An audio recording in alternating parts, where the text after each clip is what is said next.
Hi, and welcome to the McGregor Dementia Support Ministry Podcast, a podcast providing relevant resources to those currently walking the dementia journey with their loved ones.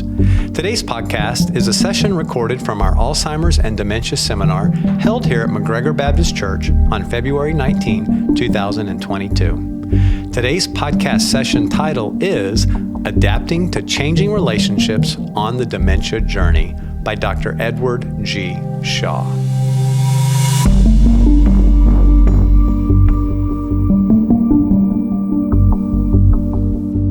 The topic of this presentation is attachment and challenging behavioral expressions in people living with dementia. So I want to tell you a story that was the most challenging day in the 9 years that I cared for my late wife with her dementia. And it happened about three and a half years before she passed away.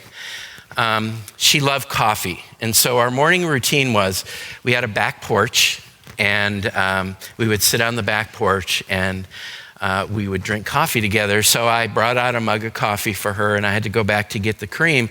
And when I came back, the sun had come up over the wall of our patio and it was shining in her hair. And at 53, she didn't have any gray hair. She had blonde hair. And the sun was shining through, and I looked at her and I said, "Sweetie, your hair looks beautiful this morning." And she looked at me and she had this absolutely blank expression. And she said, "I have no idea who you are." That was the worst moment.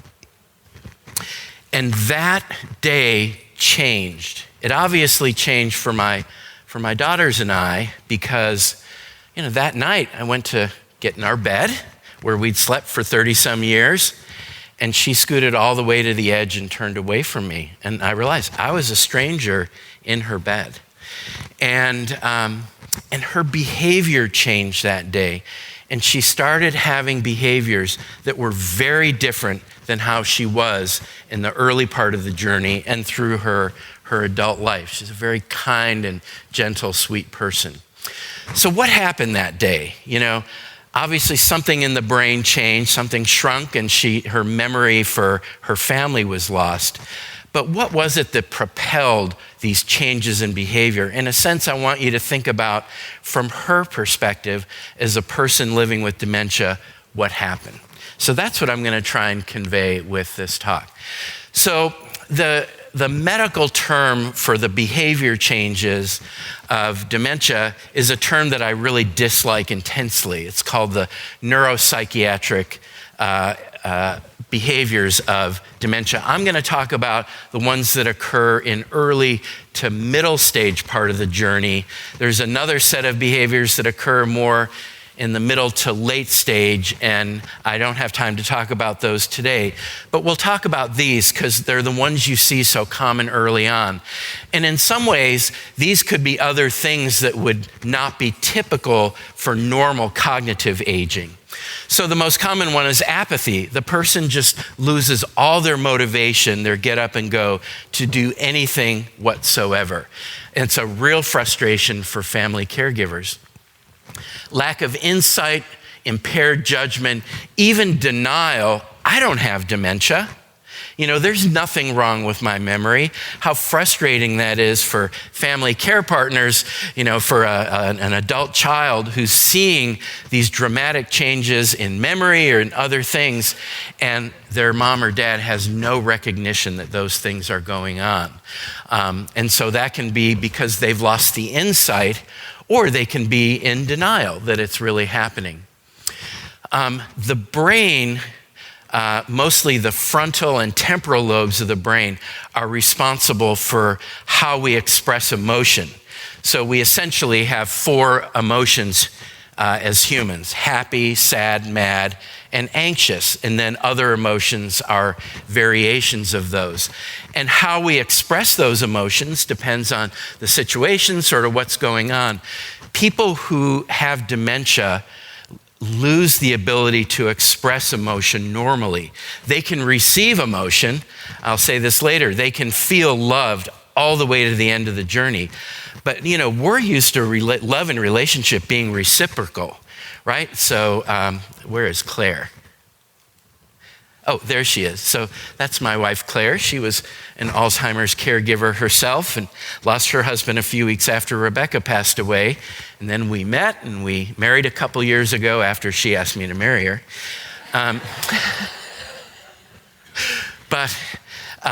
So Claire is a very loving person. She says, I love you all the time. And I say, I love you. It's a reciprocal form of expressing emotion to one another. The person who has dementia can feel that love, but they can't say the I love you back so easily, or it's challenged. So changes in emotional expression, loss of empathy, loss of appreciation. I do so much for her, and she never says thank you to me. Really common thing that care partners will say. And I'll say, it's not that she won't, or that he won't say thank you, it's that they can't. Think back to that shrunken brain. They just don't have the ability to express some words or thoughts or emotions. With dementia, you can have change in mood too. Depression, anxiety, even obsessive compulsive like behaviors, even to the point of hoarding. There can be lots of mental health changes that go along with the dementia journey because those mental health wires get changed in the brain too. Other behavioral challenges, repetitive questions or repetitive vocalizations. Help me, I want to go home. Or repetitive questions. What time are we going to dinner? What time are we going to dinner? You'll see an example of this in a sec. And it's not that the person is choosing to annoy you by asking the same question over and over. They don't remember. It's a new question every minute. And so, lost identity, I gave you an example. Fortunately, most people with dementia know their loved ones all the way to the end of the journey. About a third of people will lose the identity of their loved ones like Rebecca did. It's a very, very hard part of the journey. Delusions occur very frequently in people living with dementia, especially in Lewy body dementia. A delusion is when you believe something to be true that isn't true. So most of the delusions that occur with dementia are paranoid. So paranoid is just when you're worried that someone is doing something to you they shouldn't. It's delusions around money. You're trying to take my money. So Rebecca's dad, my father-in-law, had terrible paranoia about money.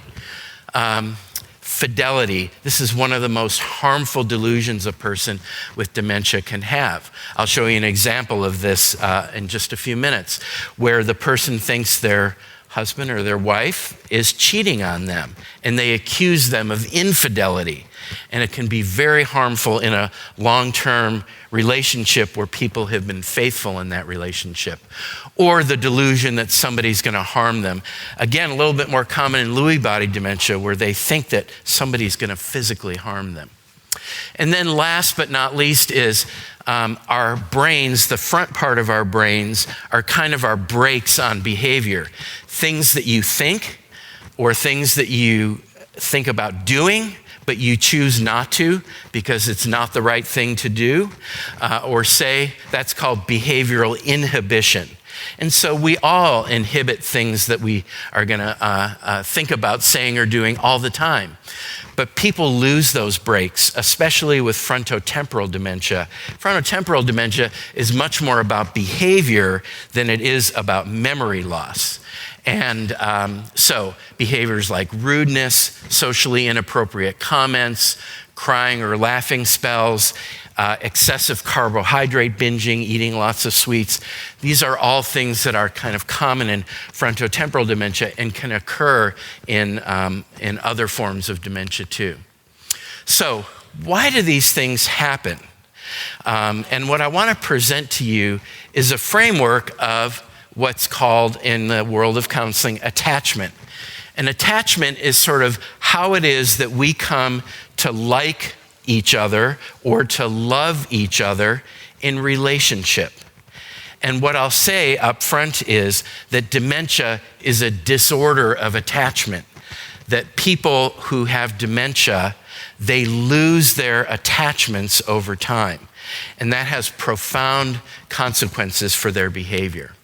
So, what is attachment exactly? Attachment, as I said, it's how you come to be in a relationship, to like or love somebody, and to experience the joy of being together.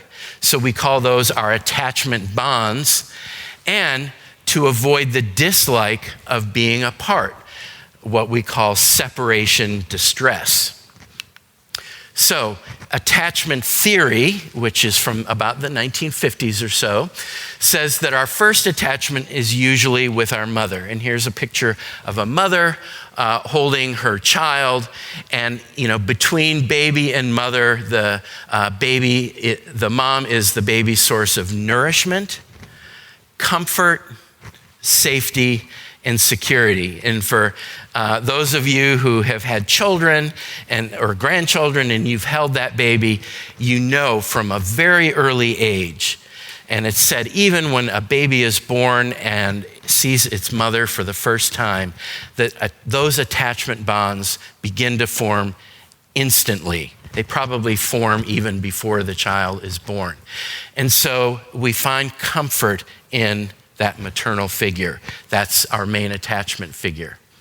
So we talk about securely attached children. They interact with strangers and they don't feel threatened. They can separate from their parents without feeling anxious.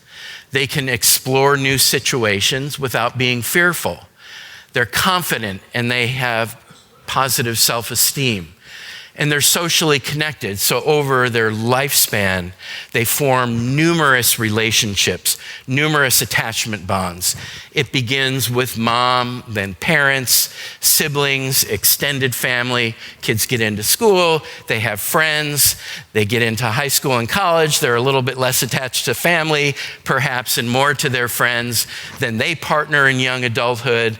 They have a career, they form bonds with their work colleagues. All through life, we have different attachments. We have core attachment figures, our family primarily, and certain core friends, and then we have other attachments that sort of come and go. They're our peeps. And so now I want to take you back to that morning when Rebecca and I had coffee, and imagine how she felt when all of a sudden she looks at this man and she doesn't know who he is. And she leaves the back porch and goes into our home, and it doesn't look familiar. As best we could tell, overnight, she lost all of her knowledge of her life going back to her middle school years where she grew up in Cedar Rapids, Iowa. Everything else was gone. She didn't remember college, graduate school, marriage, raising 3 daughters. It was all gone. And now she was living in a world where she knew nobody and nothing looked familiar. That's separation anxiety and separation distress. And I think that this is what drives a lot of the challenging behavioral expressions that occur in people with dementia. So now for those of you who are caregivers of a loved one with dementia or know someone who's been on the journey, when I talk about what an insecurely attached child is like, you can sort of replace that loved one and see if this rings true for how they may be expressing themselves behaviorally. So an insecurely attached child feels threatened by strangers. They're anxious or even angry when they're separated from their parents. They're fearful in new situations. They lack that confidence and self-esteem, and they tend to be much more socially isolated. And the attachment bonds they have with other people are not very strong. And just think about how people with dementia who have lived in residential care, so I don't use for me the F word of dementia is facility, so I don't use that F word. People who are in residential care, what it was like when COVID hit, and all of a sudden they could not see their attachment figures. And the people who they might have known, the healthcare workers, had masks on, and those people were changing quite frequently. It was really it was a terrible situation. But dementia is a situation of insecure attachment. So what happens, let's say this child is separated from her mother in a department store. We still have some of those around. So if the child and the parent become separated, they both exhibit behaviors of separation distress, crying, calling out, lashing out, because the child in the moment feels abandoned. You know, their mom is gone or dad is gone, and they're seeking out that parent. And of course, the parent is freaking out too. When my daughters were little, they used to like to hide in the racks of clothing, you know, at Kohl's or something, and it would totally unglue mom and dad. Now, what happens to the brain when we're experiencing separation distress is the brain it changes chemically. And it changes chemically, it starts cranking out this chemical called dopamine. So the brain winds up with way too much dopamine. And dopamine is a chemical when it's in excess in the brain. So it can be a happy chemical, but when there's way too much, it's not a happy chemical. It's what drives that separation distress. And that's what I'm going to talk about in just a sec. So what does attachment have to do with dementia? Well, a lot. Because as I've said, people who have dementia, they feel unattached to their loved ones because of these changes in the brain. Maybe they don't remember their loved ones like Rebecca did. Or maybe their loved ones don't look familiar, because one of the things the brain does is it tells me when I look at Kim, I know her face is Kim Mitchell. When we look at each other, we recognize each other by facial recognition. And that's part of what your temporal lobe does. But the temporal lobe is what's first affected in Alzheimer's disease. That's where memory is stored. And so somebody with dementia may look at someone, and it may be their family member, and they may not recognize them. Or have you ever seen someone with dementia who goes up to a person and they think they're someone else? It's because they have similar face shape to somebody that they know. They've lost the facial recognition for detail. And so attachment has a lot to do with dementia because it's a disorder of attachment loss. So people with dementia tend to respond in two ways. They either are seeking, so their behavior is a result of them looking for either people or things that are familiar to them, or they're withdrawn. They give up. I'm never going to find someone or something that's familiar. So the behaviors of the seeking response are, if you will, too much behavior. There's anxiety, worry, fear, panic, even anger and aggression. Paranoia, repetitive questions. I want to go home. When a person with dementia says, I want to go home, one of the most common vocalizations that occurs in this disease, they're literally saying, this place around me is not my home. I want to go home. I had a lady, we live in Winston-Salem, North Carolina. I had a lady whose husband was a pastor, and he grew up in southeast Georgia, about a 9-hour drive from Winston-Salem. And he would drive her crazy because all day long he'd say, I want to go home, I want to go home.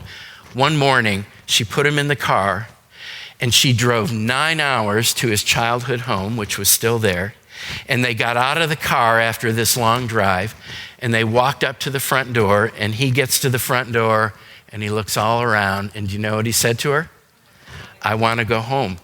Home was kind of what he remembered in his mind and in his heart growing up as a boy with his brothers running around. And so it's very much an expression of separation loss and separation distress. Or distressing vocalizations. Help me. Come here. Come here. Come here. You've seen that. You know, they have the wheelchairs lined up around the nursing station, and there's people there, and they're crying out. What do? Right? We walk around them, right, as far as we can. But you know, it's interesting if you go up to someone, they're going, help me. Well, what's wrong? Oh, and that person 9 times out of 10 will talk about someone or something that connects them with their past. Have you ever had the experience where somebody with dementia is talking to their mother or their father or a relative, or somebody who's dying will talk to a relative? It's an expression of separation loss and wanting to reconnect with someone or something that's familiar. Somebody said to me before the conference today, sometimes I just don't know how to respond, and we'll talk about next kind of a framework for doing that. Now, the withdrawn response is when the person just sort of gives up. They say, I'm never going to find someone or something that's familiar to me, and they withdraw. They curl up in bed, they cry, they're sad, they feel lonely, and you can just sense that there's a real helplessness to how they're behaving. So those are the seeking and withdrawn responses. So these are the behavioral expressions of dementia that occur that are related to separation distress, the ones that are shown there in yellow. And what I want to do now is to talk about, I'm going to just skip through these slides. I want to talk about what do you do when somebody who has dementia has a situation where their behavior is something that sort of makes you say, I have no idea what to say here, or I have no idea what to do here. That happens all the time as a family care partner. So these behavioral expressions in early to middle stage dementia often lead to changes in relationship because you get sort of stymied. You're not sure, well, I don't know how to handle this situation. And that's why I hope to provide for you some tools that you can use when you find yourself in that position. So let's talk strategy. So I'm going to talk about 3 strategies. There are more strategies that are talked about in the Dementia Care Partners workbook. And the book, Keeping Love Alive as Memory Fades, the 5 Love Languages in the Alzheimer's Journey, is just about how to use the 5 love languages as sort of a toolkit of connecting with someone emotionally on the dementia journey. But let's begin with some examples. These are all examples of people that I saw in my counseling practice at Wake Forest, all families on the dementia journey. So this is a couple. This man is the care partner for his wife, who has kind of middle stage Alzheimer's disease with pretty severe memory impairment. So one day he says to her, honey, I think we're going to go out to dinner tonight about 6 o'clock. And so a minute later, she says to him, honey, what time are we going out to dinner tonight? And he says to her, well, we're, kind of happy. We're going out to dinner 6 o'clock. Looking forward to going out tonight. And about a minute later, she says, honey, what time are we going out to dinner tonight? And so now he's getting a little annoyed. You can see that look on his face. And he says, we're going out to dinner at 6 o'clock. So he's not quite as nice about it, but he hasn't kind of gone over the edge yet. And then she says a minute later, honey, what time are we going out to dinner tonight? And he loses it. He says, like I've told you 10 times in the last 10 minutes, we are going out to dinner at 6 o'clock. And if you ask me again, maybe we'll just forget it. Okay? So now she feels terrible. She doesn't exactly remember what she said to make him mad, but she knows that he got mad. And he feels terrible because he knows exactly what happened. He lost his patience again, and he got angry with her, and he knows that sort of deep down that she can't remember, but it's just, he hears the same questions over and over and over every day. So patience, that's really kind of the first strategy to talk about in someone who is living with cognitive impairment or dementia. So I always refer back to the brain. And I've said this before in the talk earlier on. It's not that she's choosing to not remember to irritate him. It's not that she won't remember. It's that she can't. Think about that picture of that shrunken brain. When you look at the hippocampus, which is this little seahorse-shaped structure in the brain, it's about as big as your thumb. And the word hippocampus is Greek or Latin for seahorse. This is a funny looking thing. It's deep in your brain in your temporal lobe, right under your temporal, and your hippocampus is where your memory is. So your memory is just a bunch of neurons and a bunch of chemicals that help you remember stuff. And when you look at the brain of someone with Alzheimer's disease, their hippocampus is gone. It's like literally their thumb is cut off. They have no capacity to remember. That module is not in that computer. It just doesn't exist. They can't do it. And so we teach that to caregivers. It's not that they won't, they can't. Because when you encounter a situation, because you're dealing with a person with a cognitive disorder, you can't reason it out with them. So this happens all the time. Well, honey, I have told you this over and over and over again that we're going out to dinner. So you're trying to reason with someone who has a disorder of their cognitive function. They can't remember that. They can't process that. An explanation is not going to be helpful.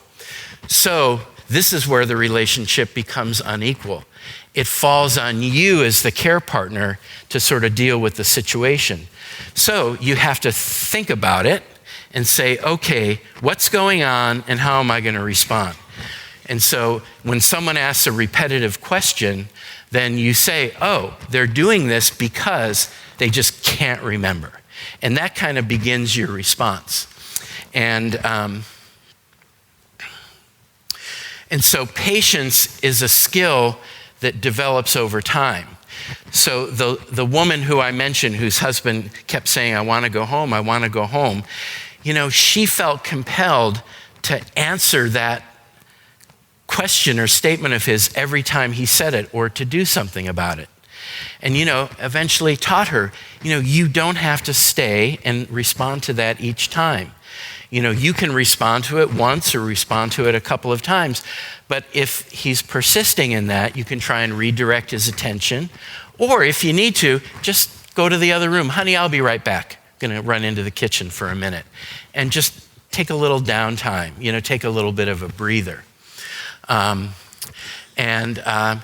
for this gentleman, well, honey, we're going to go out at 6 o'clock. And he doesn't need to sit and hear the repetitive question necessarily.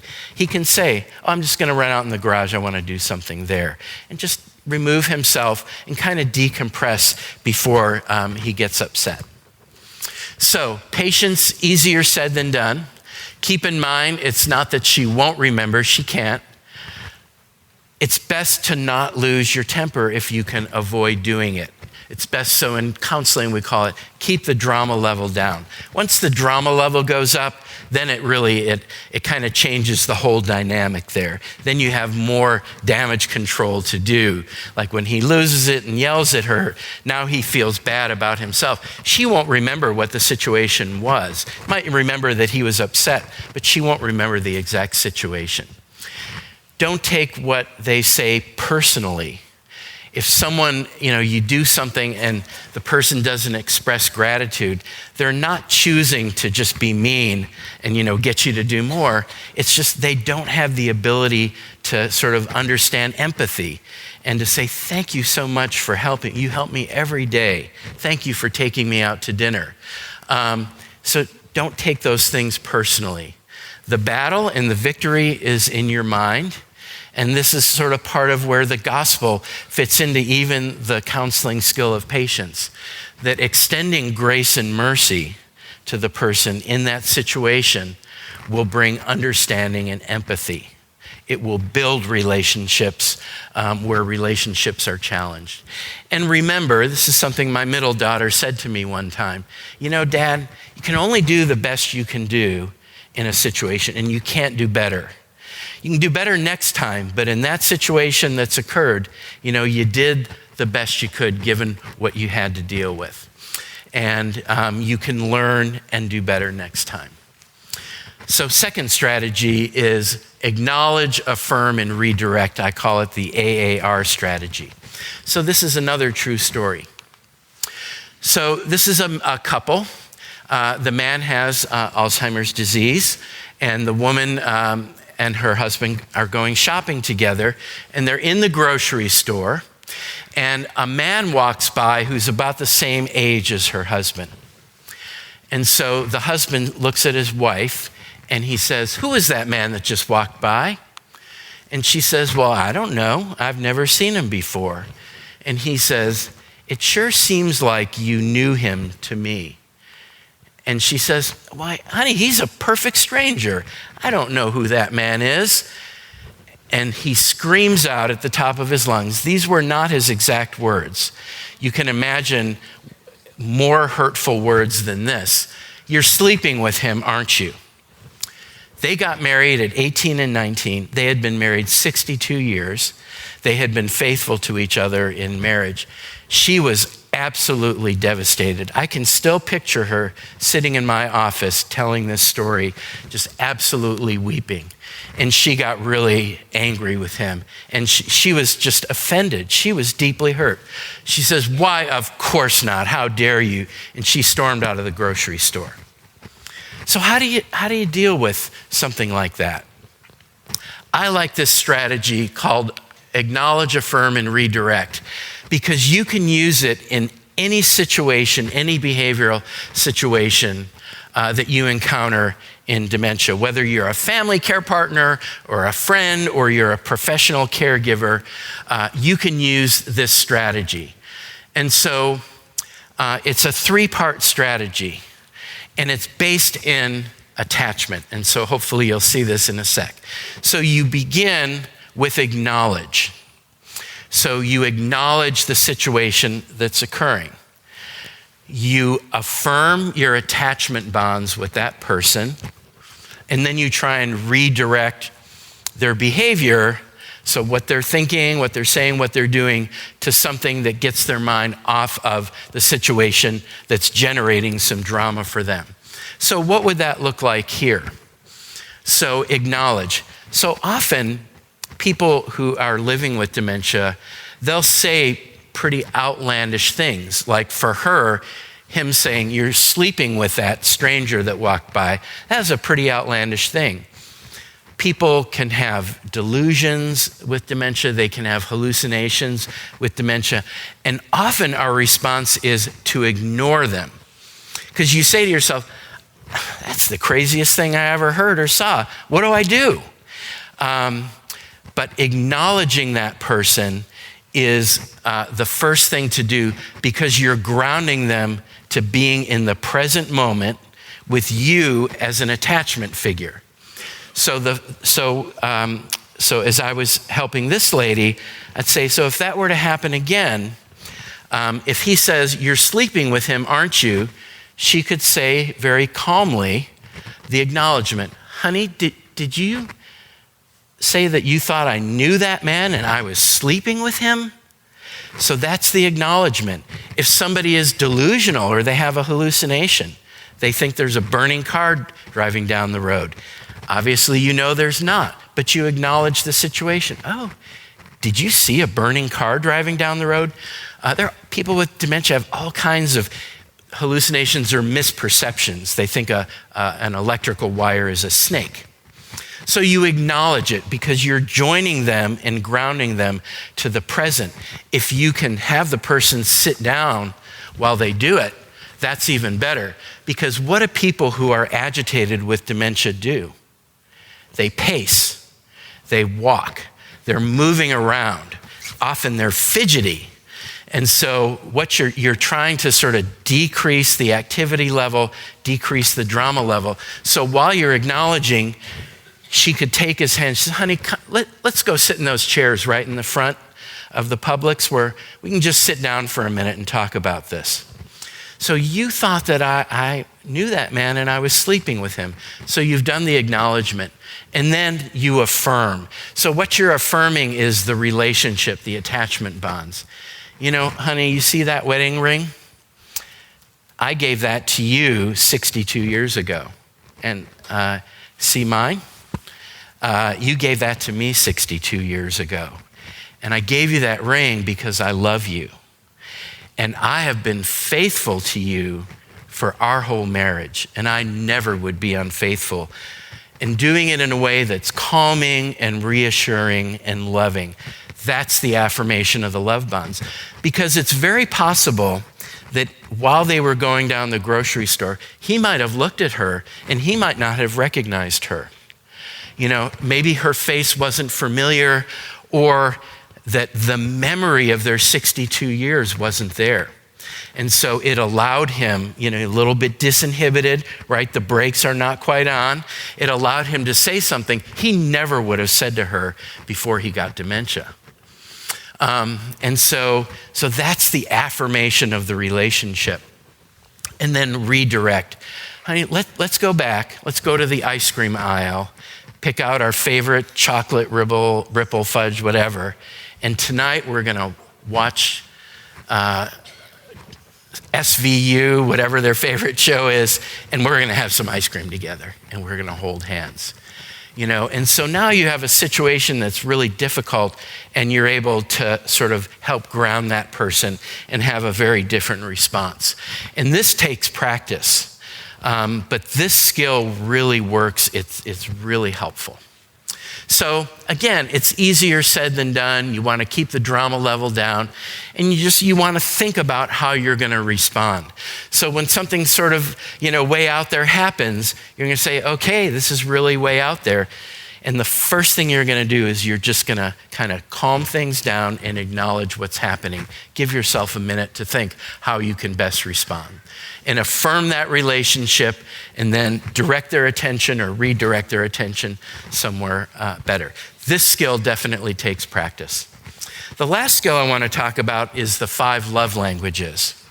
And so the 5 love languages, I understand that Dr. Chapman spoke here in 2019. Yeah, so Dr. Chapman is an amazing man. He just turned 85. He's still speaking all around the world. He is at the same church that Claire and I go to, church about the size of McGregor. He's an amazing guy. He's interesting. Claire and I had he and his wife Carolyn for dinner one night. And I said, well, Gary, are you sort of thinking about slowing down at all? And he said, well, why would I do that? He's an incredible guy. And he came up with this I call it a framework of how people communicate love to one another in relationship. So he uses the metaphor of language to understand how people express love in relationship. And the 5 love languages, and he says at the beginning of his book, the deepest emotional need that we have as humans is to love and to be loved. So I'll come back to this slide on the very last slide of the day.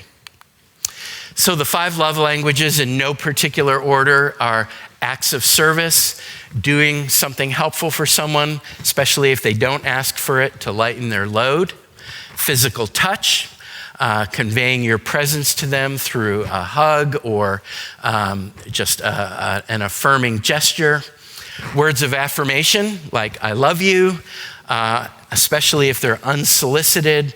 They demonstrate your affection for that person, you know, in your love bonds with them, or your appreciation for that person.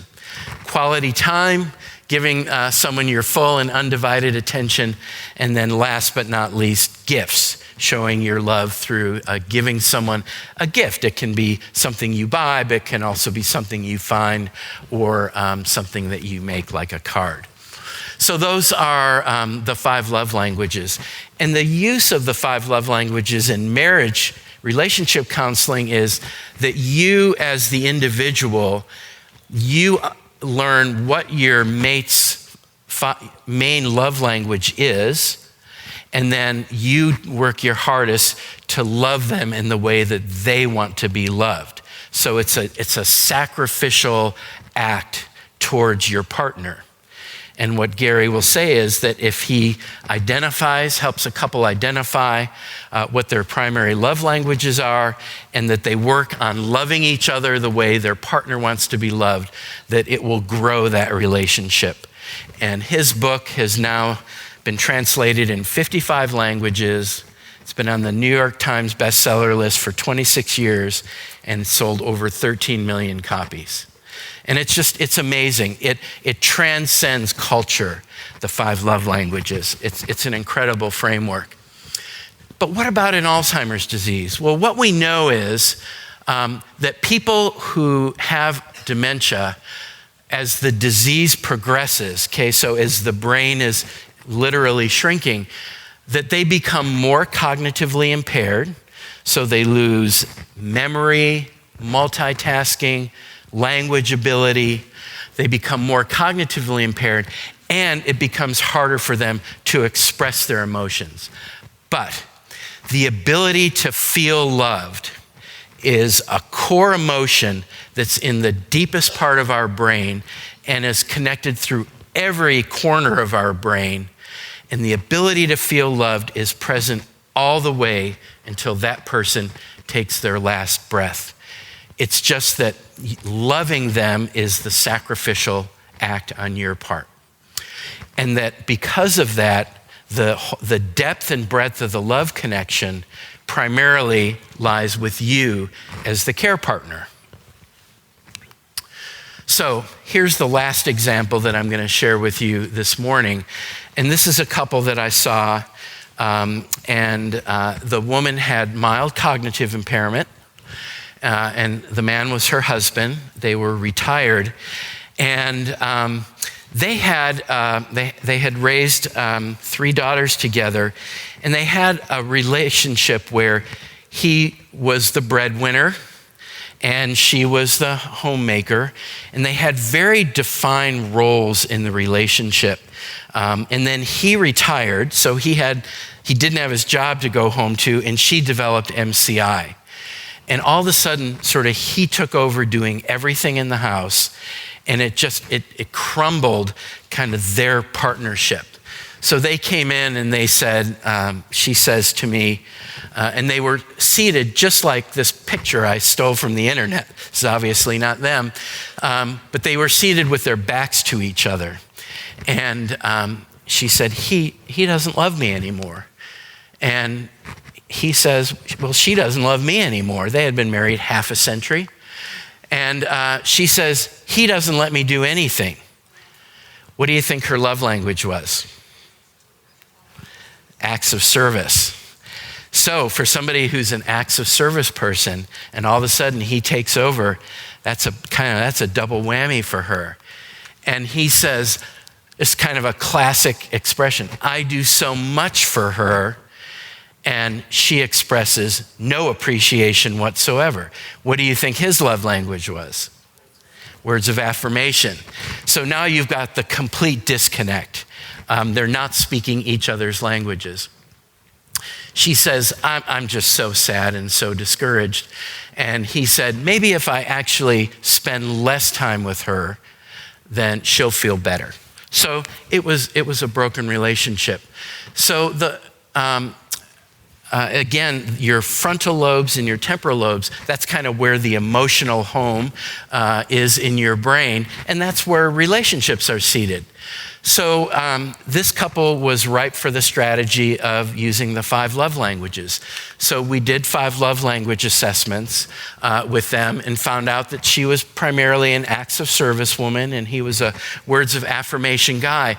But what we found in the writing of the book Keeping Love Alive and using this, so our whole counseling team used this approach in hundreds of families where there was relationship challenge, either between a husband and a wife or within the context of a family system, that the 5 love languages you can use more broadly than just the primary love language, and you can sort of try them all in the setting of dementia. So I had this couple, after they learned a bit about the 5 love languages, I said, I want to give you a homework assignment. And that is, at the end of the day, just sit together on the couch and turn on your favorite TV show and just hold hands and watch TV together.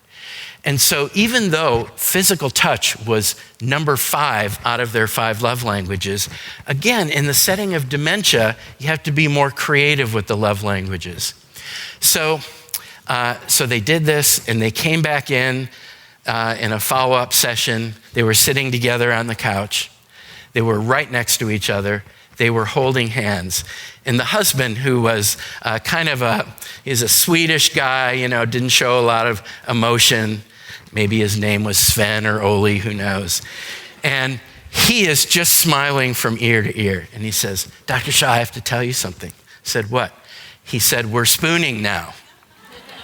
So they had learned just by holding hands on the couch that physical touch, though it never had played a big part of their relationship, all of a sudden now in the setting of her MCI and their journey as a couple, it changed their relationship. And they cuddled at night. They spooned together and fell asleep. And he put his arm across her, and that's how they fell asleep. And it was a sort of a quick fix.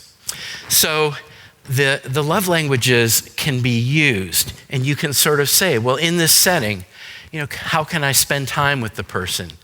Maybe I can touch them. I can share some words of affirmation or some scripture that's affirming. I can do things for them. I can rub their back or rub their feet. Or I can give a gift, a cookie or chocolate or, something. There's so many ways that you can use the love languages, and there's such simple tools that you can use to help connect. So we wound up writing this book to talk about two things. One is just the emotional toil of being a dementia caregiver. It's a long journey, and I'll talk about kind of the grief and loss next. But it's a long journey, and the book talks about kind of the emotional toil of being on that journey.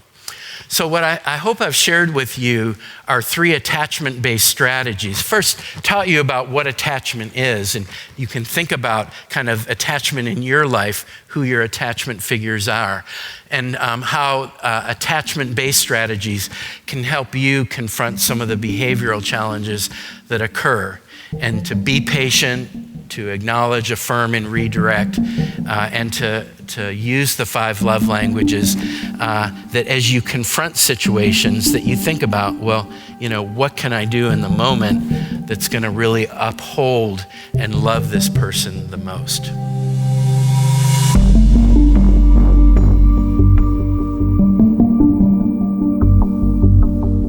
Thank you for listening to this podcast.